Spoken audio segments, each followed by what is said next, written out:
Hi everyone, I'm going to read another one of my favourite books called Bibble and the Bubbles, because I know everybody loves blowing bubbles.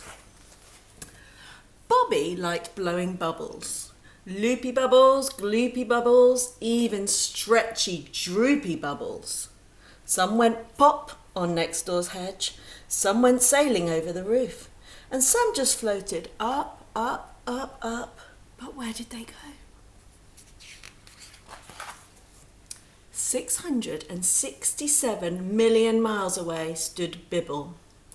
Bibble liked catching bubbles. Loopy bubbles, gloopy bubbles, even stretchy, droopy bubbles. He had quite a collection. Look how happy Bibble is. Some bubbles bounced from crater to crater, some drifted between the stars, and some just appeared. But where did they come from? One day, the bubbles stopped. Bibble waited and waited, but they didn't come. He had to find out why. Look at this face, looking sad and a little concerned.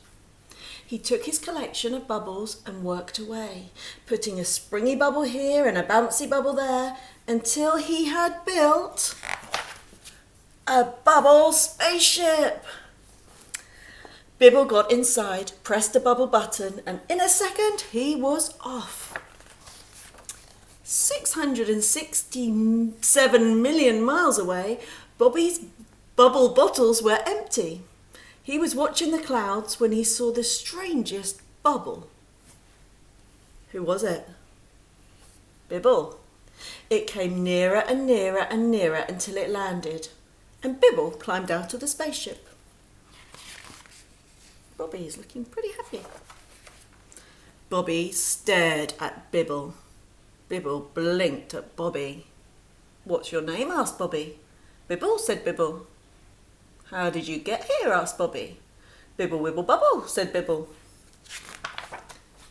Bobby didn't understand, so Bibble took some bubbles. He twisted and he pulled to show him, and he made a bubble solar system.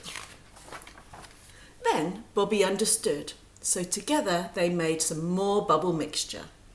With a squeeze of this and a drop of that, they had soon filled all the bottles. Look how much fun they're having.